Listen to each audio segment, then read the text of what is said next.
ছেলে একবারে জাকা মারিয়ে তাগড়া জীবন হয়ে ওঠে, 80 বছরে বাপেরও ফিরে যৌবন ফিরে আসে ছেলেদের চোখের সাথে সাথে। এরা 8 বাপ বেটা লাগে। আর আপনারা সুখী সংসার 2 বাপ বেটা, সুখী সংসার 2 বাপ বেটা, আর ছেলে মেয়ে নেন নাই। আর উন্ডা 8 বাপ বেটা, আটখানিক জায়গা নিয়ে পাশের বাড়ি এলাকার সাথে যদি গন্ডগোল লেগে যায়, 2 বাপ বেটা 8 বাপ বেটার সাথে যদি লেগে যায়, এই সুখী সংসার ওই 8 বাপ বেটার সাথে অসুখী সংসারের সাথে যদি পিঠে লাগে, মায়ের কারা খাবে? সুখী সংসার মায়ের খেয়ে শিখে যাবে না? কথা কয় না। 2 বাপ বেটারে বা হইয়া 8 বাপ বেটা একেবারে দৌড়াচাপের মতো টান টান রাস্তায় খোয়াইতেছে, পুরো বাড়ি ফেলে নাই, মরে নাই। তো বুড়ো এই 80 বছর বয়সে সুখী সংসারের বুড়ো মায়ের খাইয়ে টান টানে এত লম্বা লম্বা আইসারে, আর যদি 2 সাইডে থাকতো তাহলে ঝুড়াবাড়ি খাতাম না, আর 2 সাইডে থাকলি ঝুড়াবাড়ি খাইতাম না। বুঝছে কোন সময়? যে সময় ওনার পাঁচ পাতি সব শেয়ার। আর হাজারো চেষ্টা করলে 2 সাইডের বাবা সম্ভব, আল্লাহ যদি দেয় সেটা তার ব্যাপার। অসময় তুমি সুখী সংসারে দুঃখী সংসারে অনুভব করতে পারছো।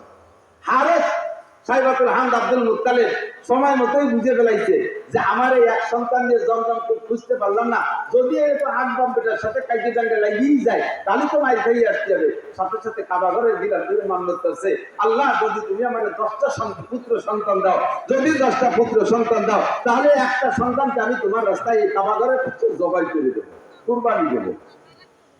এই সামান্যতের মান্য চিন্তা করতে পারে? উনার জন্য এই মান্যত পুরো করা ওয়াজিব, কিন্তু এমন মান্যত যদি এই সমাজে কেউ করেন, এই মান্যত পুরো করা ওয়াজিব না। অনেকে মানে, মারা বিশেষ করে মারা মান্যত মানে, সন্তান যদি অসুস্থ হয়ে পড়ে, আল্লাহ যদি তুমি আমার বাবারে বাঁচাও, আল্লাহ আমার বাবার রোগ আমারে দিয়ে আমার বাবারে সুস্থ করে, এরকম করে মারা। নিজের রোগ বাবার সন্তানের রোগ আমারে দিয়ে আমার বাবারে বাঁচাও, আমার হায়াত তারে দিয়ে আমার বাবারে বাঁচাও, যদি আমার বাবা বেঁচে যায়, আমার সন্তান যদি বেঁচে যায়, তাহলে আমি জীবিত অবস্থায় 7 দিন কবরে থাকবো। দেখছো কি উঠে? এরকম মান্যতের মশলা আমার কাছে আসে, মিথ্যে কথা বলতেছি না। এই কত যে আসে মাঝে মাঝে উদ্ভট মানে এই মান্যতের কথা। একজন মান্যত মানছে, হুজুর আমি নিয়ত করছি কাবা ঘরে একটা হেরিকেন দেবো। কাবা ঘরে গেছি মানে হেরিকেন লাগাই শুনছে, বাঙালি হেরিকেন কাবা ঘরে চলে, এ মান্যত জানি কি এরকম কঠিন কঠিন বলছে।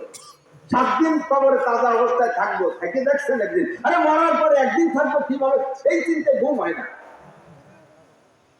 মরার পরে কিভাবে কবরে থাকবো একদিন, সেই প্রথম রাস্তা নিয়ে এই চিন্তা। কবরের প্রথম দিন মান রব্বুকা মা দীনুকা আমার হাযার রাজুলুল্লাযী বুইসা ফীকুম, 3টে প্রশ্নের জবাব আমাকে কবরে থেকে দিতে হবে। 3টা প্রশ্ন হবে আমার জন্য, আমার সামনে। এই 3 প্রশ্নের জবাব না দিতে পারলে আমার খবর আছে। ওই রাতটা, ওই দিনটা, প্রথম দিন কবরের ওই সময়টা নিয়ে চিন্তা করে, তাই রাতে বিছানায় পিঠ দিয়ে ঘুম আসে না টেনশনে। যারা চিন্তা করে, কথা কান্না ঠিক ঠিক না, যাদের মধ্যে চিন্তা আছে তারা ভয় পায়। আর তাজা 7 দিন কবরে থাকবা, এইরকম মান্যত যদি কেউ মানে, এই মান্যত পুরো করা লাগবে না, তার তওবা করে কিছু সত্য আল্লাহর রাস্তায় দিয়ে দিলে হবে। কিন্তু আব্দুল মুত্তালিবের মান্যত পুরো করা লাগবে, সাইবাতুল হামদের মান্যত পুরো করা লাগবে। 10টা পুত্র সন্তানের দোয়া করেছে আল্লাহর কাছে, আল্লাহ যদি 10টা পুত্র সন্তান দাও, একটাকে আমি তোমার রাস্তায় কুরবানি করে দেব। আল্লাহ টপ টপ করে একের পর এক 10টা পুত্র সন্তান দিয়ে দিয়েছে। জমজম পুত্র খনন করতে সন্তান লাগবে, এই জন্য 10টা সন্তান চাইছে। কয় বাবুটা মিলিয়ে এবার জমজম খুব আবিষ্কার করেও ফেলাইছে। এখন সন্তানদের কুরবানি দাও, কোনটারে কুরবানি দেবে? ভাগ্যক্রমে আস্তে আস্তে 10 নম্বর সন্তান আব্দুল্লাহর ভিতরে, ওই সাইবাতুল হামদের মধ্য থেকে, এতদিন অন্য কোন সন্তানের ভিতরে প্রকাশ পায় নাই, আব্দুল্লাহর ভিতরে নূরে নবুয়ত চমকাইছে। 10টার ভিতরে এবার যেটা সবচাইতে সুদর্শন চেহারাওয়ালা, তারে কি হাতে ধরে জবাই দিতে মনে পায়? চাইতেছে যে ঘুরি ফিরে অন্য একটারে, যেটা পোশাক টোশাকে টালা টালা আছে, ওর একটারে মাই দিতে মান্যত পুরী। কিন্তু তবুও তো সন্তান, তবুও কোনোভাবে কি আব্বা জবাই দেওয়া সম্ভব? কিন্তু মান্যত করছে, আল্লাহর ওয়াদা পূরণ করতেই হবে। এখন কারে জবাই দেবে কোনো নির্ধারিত করে না যে 8 নম্বরটা না 6 নম্বরটা না 1 নম্বরটা না 10 নম্বরটা। কাজেই একটারে বের করতে লটারি লাগবে। এবার একের থেকে হারেস থেকে নিয়ে লটারি করা শুরু করছে। যে কয়বার লটারি করছে 3 বার, প্রত্যেকবার আব্দুল্লাহর নাম আসে। যেটারে সবচেয়ে ভালোবাসে, যারা মাথায় রাখার জন্য লটারি পদ্ধতিতে গেলেন, সেইদের নামই আসে বারবার।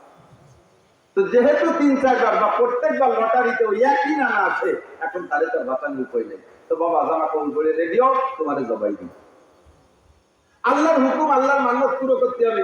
বাস্তব কাজেই ছেলেও কোনো দ্বিমত না করে জি আব্বা চলেন যাই, ছেলেকে নিয়ে গোটগাট করে রওনা দিচ্ছে, কাবার পাশে নিয়ে তো জবাই করবে।